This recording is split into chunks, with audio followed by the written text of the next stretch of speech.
건강보험과 장기요양보험의 차이 제대로 알고 계신가요? 병원비 걱정 없는 노년 가능할까요? 70대 초반의 김씨 어르신은 최근 고관절 수술을 받고 병원에 입원해 있었습니다.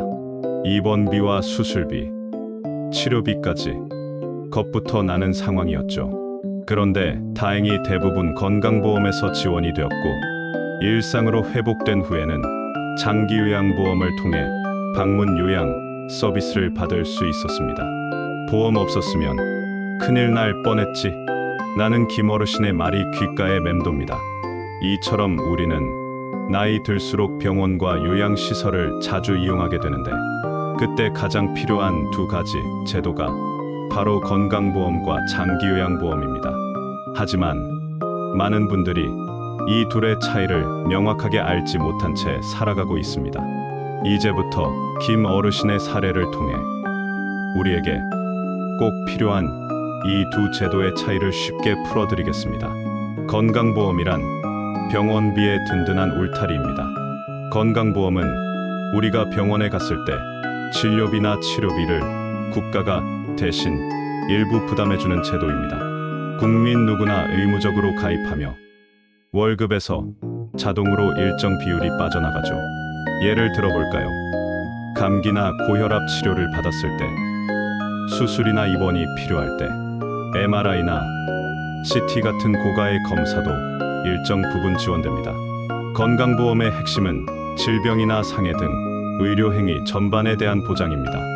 65세 이상 노인은 병원비 본인 부담률도 낮아져 훨씬 저렴하게 치료를 받을 수 있죠. 요점 정리입니다. 대상은 전 국민 의무 가입입니다.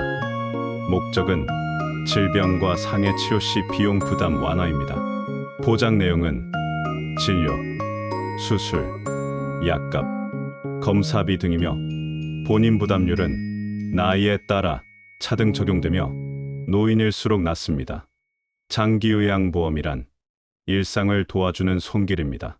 장기요양보험은 병이 낫는 과정보다는 일상생활이 불편한 어르신을 돕기 위한 제도입니다. 쉽게 말해 병을 치유하는 게 아니라 병 이후의 삶을 도와주는 보험이죠. 김씨 어르신의 경우 수술 후 회복은 되었지만 혼자 목욕이나 식사를 하기 힘들었습니다. 이럴 때 요양 등급을 신청해 인정받으면 방문요양보호사, 간병 서비스, 복지용구 대여 등의 도움을 받을 수 있습니다. 요점 정리입니다. 대상은 65세 이상 또는 노인성 질병, 치매 등 환자입니다. 목적은 일상생활 지원, 간병 부담 줄이기이며 서비스는 방문요양, 주야간보호, 요양시설 입소, 복지용구 대여 등입니다. 신청 절차는 국민건강보험공단의 장기요양인정 신청 후 등급 판정을 받습니다. 좀 더 구체적으로 설명을 정리합니다. 장기요양보험은 고령이나 노인성 질병 등으로 혼자 일상생활을 하기 어려운 어르신께 요양 서비스, 방문 요양, 주간 보호, 시설 입소 등을 제공하기 위한 국가 복지제도입니다. 장기요양 인정 신청은 누가 할 수 있나요? 신청 대상자는 만 65세 이상 노인 또는 65세 미만이라도 노인성 질병이 있는 경우, 예를 들면 알츠하이머, 치매, 파킨슨병 등이 있는 경우 가능하며 신청 방법은 국민건강보험공단 지사나 인터넷 건강보험공단 홈페이지를 통해 직접 신청 가능합니다. 진행 절차는 인정 신청, 방문 조사, 등급 판정, 결과 통보 및 장기요양 서비스 시작으로 진행됩니다. 장기요양 등급 판정 기준입니다. 방문조사원이 가정에 직접 찾아가서 신체 기능, 인지 능력, 행동 변화 등 총 90여 가지 항목을 점수화하여 평가합니다.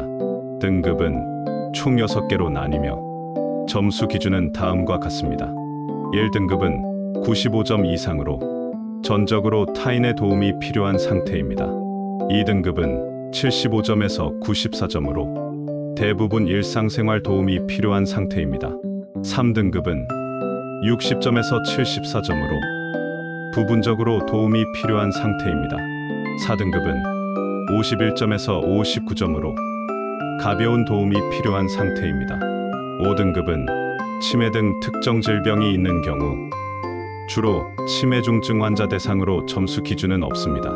인지지원 등급은 경증 치매로 생활은 가능하나 인지장애로 돌봄이 필요한 노인들을 대상으로 합니다. 참고로 점수가 조금 부족해도 치매 관련 진단서가 있으면 5등급 또는 인지지원 등급을 받을 수 있습니다. 인정 가능한 주요 질병입니다. 아래 질병은 등급 판정에 유리하거나 65세 미만이어도 인정 가능한 대표적인 노인성 질환입니다. 알츠하이머형 치매, 파킨슨병, 뇌혈관성 질환, 뇌졸중 등 퇴행성 신경계 질환, 다발성 관절염, 류마티스 관절염, 만성 심부전, 심근경색 후유증, 당뇨병 합병증으로 실명, 하지절단 등 골절이나 낙상 후 장기적인 거동 불편, 만성호흡기 질환으로 산소요법, 필요한 경우 등이 있습니다. 실제 사례 이야기입니다. 첫째 사례입니다. 치매 초기 할머니인 76세의 김모 할머니는 최근 기억력이 급격히 떨어지고 외출 후 길을 잃은 적이 있습니다. 병원 진단 결과 경도인지장애 진단을 받고 공단에 장기요양을 신청했습니다.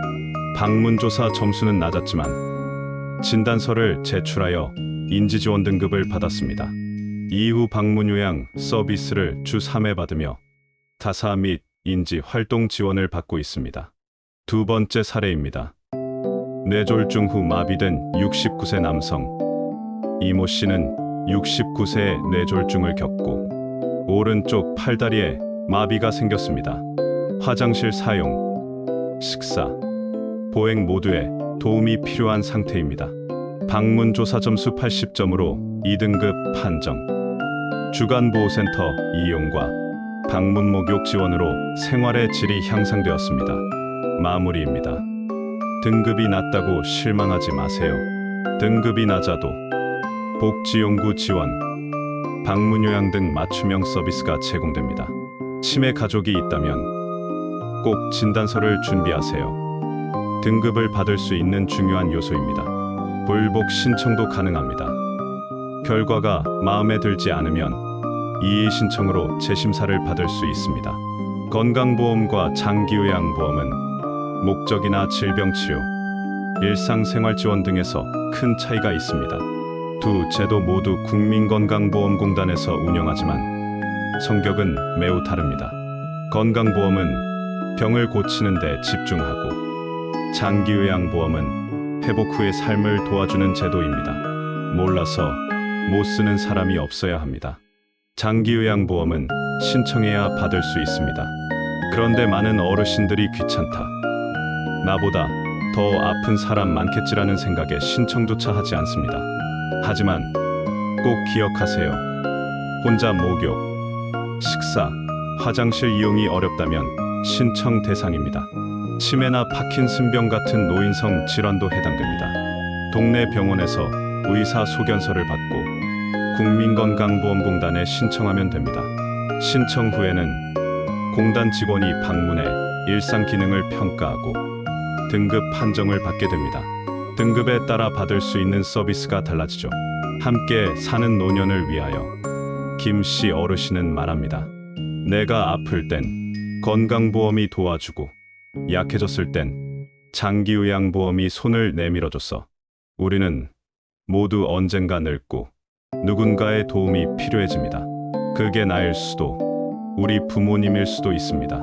그때를 위해 이 두 제도에 대한 이해는 미리미리 준비하는 지혜입니다. 부디 이 글을 읽은 여러분은 건강보험도 장기요양보험도 잘 활용해서 걱정 없는 노후를 보내시길 바랍니다. 그리고 주변의 어르신들에게도 꼭 알려주세요. 도움은 준비된 사람에게 먼저 찾아옵니다. 이 글이 당신의 마음에 작은 온기를 전했다면 구독과 좋아요, 그리고 댓글로 함께 이야기를 이어가 주세요. 당신의 삶을 응원합니다. 당신의 건강한 삶을 지키는 시간. 좋아요와 구독 눌러주세요. 건강 찾기 운동 굿뉴스 GNTV였습니다. 감사합니다.